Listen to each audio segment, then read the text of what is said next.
ìdí táwọn ọba alayé àtàwọn oníṣẹ̀ṣe tí wọ́n fi gbọdọ̀ jọ ṣiṣẹ́ pọ̀ Gani Adams òun ló sọ bẹ́ẹ̀.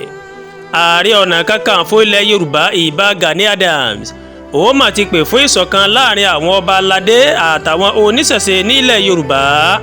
Ìbà Gani Adams má sọ̀rọ̀ yìí lásìkò tí àwọn ọmọ ẹgbẹ́ ICIR tí wọ́n jẹ́ ẹlẹ́sìn Ifá ṣe àbẹ̀wò sí nílé rẹ̀ nílùú Èkó.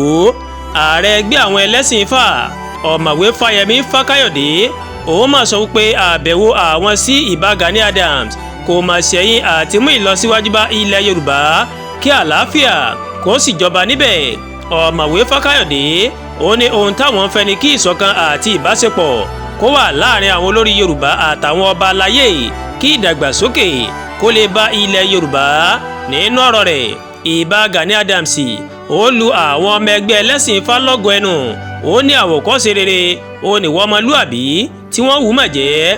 Ìbà Gani Adams ó wá rọ àwọn oníṣẹ̀ṣe pé kí wọ́n ṣiṣẹ́ pọ̀ pẹ̀lú ẹgbẹ́ àwọn ẹlẹ́sìn Ifá torí ìbáṣepọ̀ láàrin wọn òun ló lè mú ìṣọ̀kan àti ìdàgbàsókè òun ló lè mú wá o. Mo kége gbogbo ọmọ Yorùbá lágbàáyé láti máa lépa àlàáfíà, ìṣọ̀kan àti ààbò ilẹ̀ wa.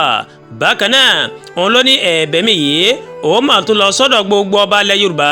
Mo rọ̀ yín pé kí ẹ jẹ́ kí a wà ní ìṣọ̀kan kí a sì máa gbé àṣà àti ìṣe wa lárugẹ o.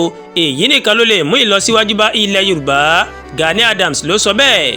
Ìbà Gani Adams ní gbígbé àṣà àti ìṣe Yorùbá lárugẹ ó lè ṣe ìtají ọrọ̀ ajé tó ń ṣòjòjò lásìkò tá a wà yìí.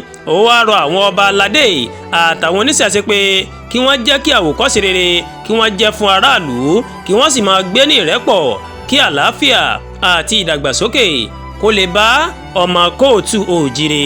Ìbà Gani Adams òun ló sọ bẹ́ẹ̀.